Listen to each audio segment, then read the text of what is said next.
Hi, I'm Kalki and you're watching me on Films of India. Keep watching.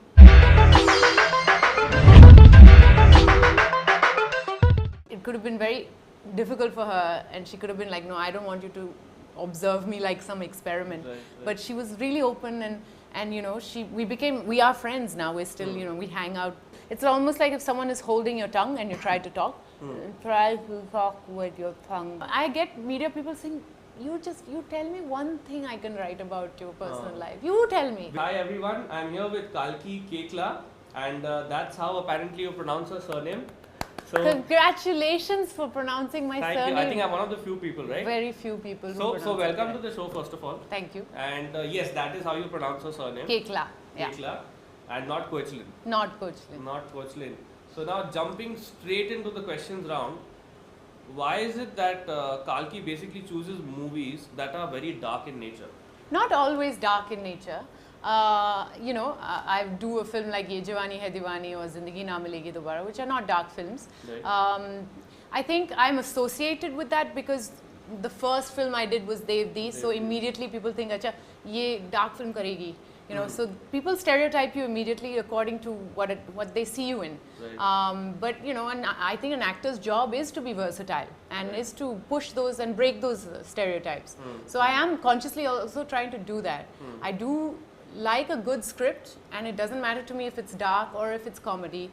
But it is true for a long time, people were only sending me those dark kind of stories because they associated me with that kind of cinema. Because after Devdi, that kind of flow happened. That kind of flow happened. I did Devdi and Yellow Boots and Shaitan. Right. But after that, I think now people are realizing that, okay, maybe she can do other stuff.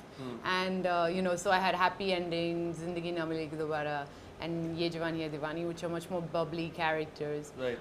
Even, the film I just shot now, Waiting, it's a different kind of, take on, it's not dark, but it's not light. It's just, it's just like one of these hyper active kind of people. What is the story of Waiting? Waiting is actually about, it's me and Nasiruddin Shah, and we're both waiting in hospitals. We are in a hospital in the waiting room because both our loved ones are in comas.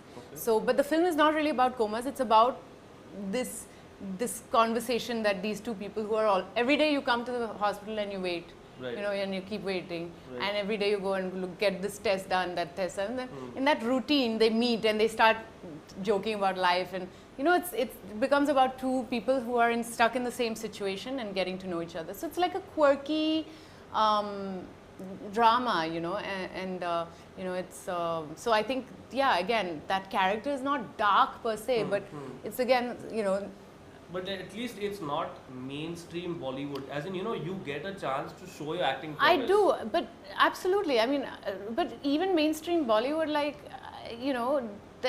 there's some really interesting characters that I enjoy doing, and I don't really try to differentiate between dark and light. I think a comedy can still be very, very powerful in terms of saying a message across. In fact, Margherita with a Straw that I'm releasing soon is a rom-com. It just happens to be about a girl in a wheelchair. Exactly. But it's actually a funny, quirky little love story. Right. So, we don't expect that, and that's what I like.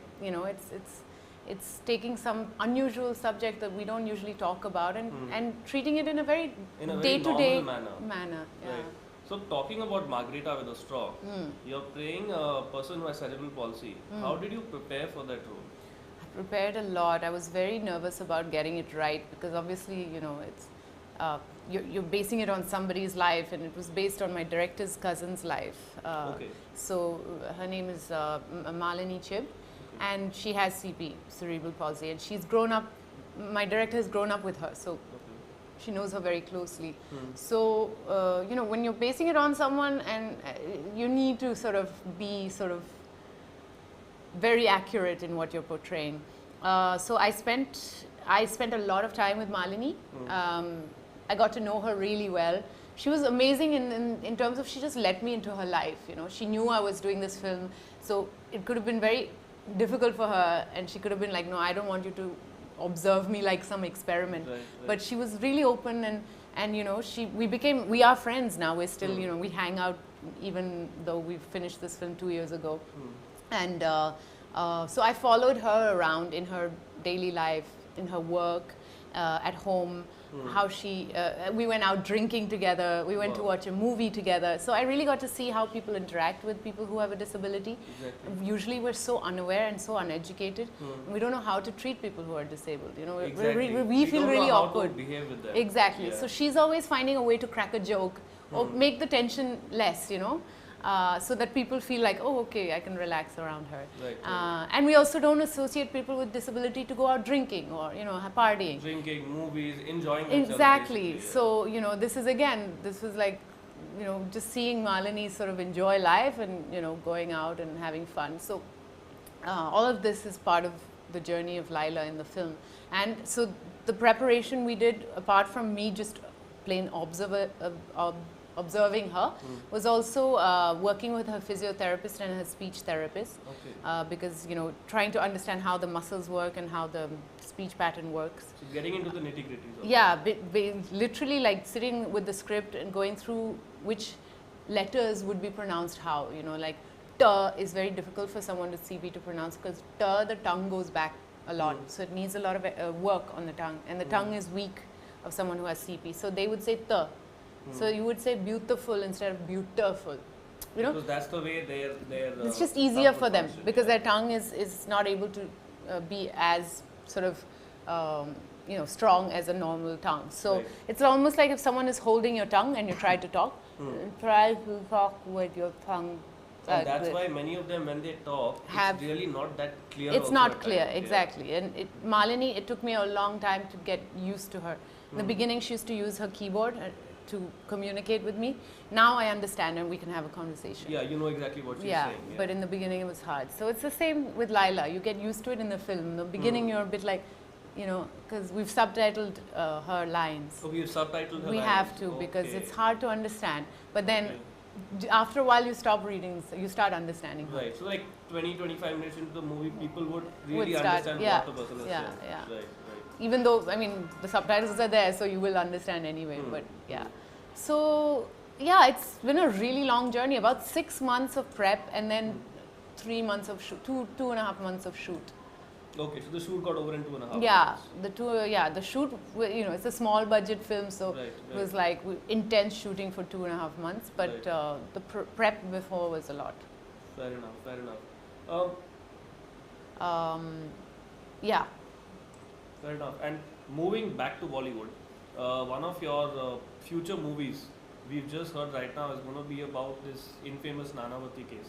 Correct. Well, Nanavati murder case. I mean, it was inspired by it, but Sony has, Based on incidents. yeah, enough, Sony yeah. has decided to make it a fictional story Okay. because it's more about the love story rather than, you know, what happened in the murder trial and and all all of that. Yeah, it's more about what it feels like for a woman to be in an unhappy marriage and, you know, in that time also to have an affair. In that time it In the was, 50s, you know, it yeah, was kind of, definitely. you know, a lot more daring, and a woman didn't have an individuality like we do today of having your own job and doing your own thing, and divorce was not as easy. So, you know, in that time when you're sort of a kept housewife and you have an affair, what does it mean, what does it entail, and how, and the possibility of being in love with two people at the same time, because that's what the film explores. Okay. And that you can love two people At the same at time. the same time. same And you know, I think, you know, her husband, who kind of takes her for granted and you know, has sort of let the marriage go downhill because he's busy and life is happening for him. And you know, that typical idea of the 1950s bored housewife who's at home all the time and whose full-time job is to look prim and proper and just, you know, show up at social events and that's it. Right. And you know, for somebody who has a little intellect and, you know, who's interested in more than that, it becomes very frustrating.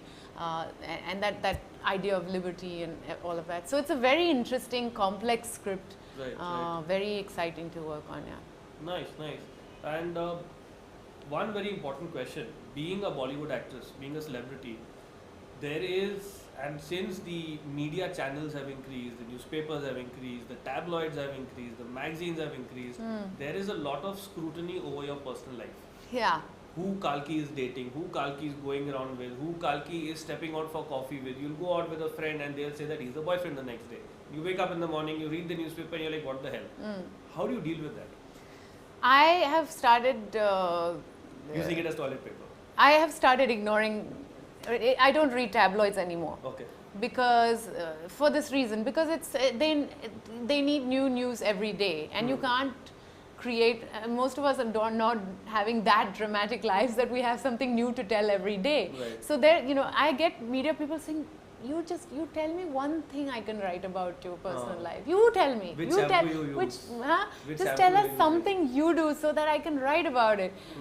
So they're also desperate for material, and we can't provide them because I mean it takes time to find a person and fall in love, and it's not like every day you find the person and you continue with life and work and everything else. So, and I also believe that I've realized now that your personal life isn't what your celebrity status is about. Your work is. I put my work out there for the audience. Right. My work is there for scrutiny and for praise, but my personal life is not.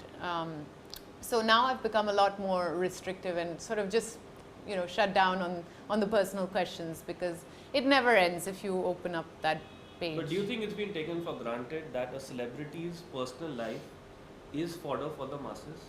I think, I think it is taken for granted, and people assume that that's something they own. It's like how they assume that they own your photograph when you go to a public place and they click your pictures And without nowadays asking you. Everybody's got cell phones now. Now. You're probably walking on Carter Road and there's somebody just going to take your photograph. Yeah, without asking you. Without So I asking get you. upset when somebody doesn't ask me, and just ask me and I will give you the time. But just taking pictures like that is really an invasion. And then you'll see it in the next morning in the newspaper or something with a catchy tagline. If they catch you with a different kind of expression, is she sad, is something else Yeah, they happening, read etc. into it or whatever. Yeah, So the thing is, for me, it's like, and everyone will say, but of course it comes with the territory. You should expect this. You're a celebrity. So I think you have to draw that line. I am a brand image for certain things, and I can be a public figure for certain things. Right. But Don't meddle on with that person. yeah, but my personal life I have to sort of protect to a certain degree. I mean, say if I had children, I wouldn't want them to be constantly captured, and that'll affect their lives growing up. And the way people treat them as well. So it really escalates into your family, and everything else. So it's important to protect that, I think. Okay. And last question for the interview. For all the ones who out there who are very fond of Kalki, supposing they are wondering how do they win over Kalki? Okay. So what is the secret recipe? If you'd like to let it out over there. I don't know, that's up to you. There's no secret recipe to winning me over. I really don't think that you can win anyone over with just some, one thing. But I guess for me, what really knocks me out is honesty, complete honesty in a person. I think most of us have so many facades. We're so complexed. And we're constantly putting up an image of what we think people should like about us. And so when all of that is stripped down and you're just you, it's a really refreshing thing to see. That's it? Yeah. Honesty? Do you know how hard it is to be honest in this world? That's it, seriously? Yeah. I thought you were going to give 3-4 points, because we've got people No, with yeah. pads and pens noting it down when the interview comes up. Honestly, that's it? That's it. Anyways, so Kalki, best of luck with Margherita with the straw Yes. and the rest of the projects. Thank you very much. Thank you. Can you marry me? ऐसे कुछ silly चीज़ें होती है. Someone writes, my mom wants to meet you. ऐसा कुछ होता है, and that's very surprising. Me being a bikini girl and reading such comments. I mean, Right. So. तुमने जो किया है वो गलत है. हिंसा की है, तुमने गलत है. देखो, ये एक ऐसा शो है जहाँ पर आप ज़रूरत से ज़्यादा बहक जाते हैं, ज़रूरत से ज़्यादा कुछ कह जाते हैं. पहली बात ये है कि बिग बॉस ने आंखें तो लगाई है, लेकिन बिग बॉस को ये नहीं दिखता कि दुनिया अंधी नहीं है.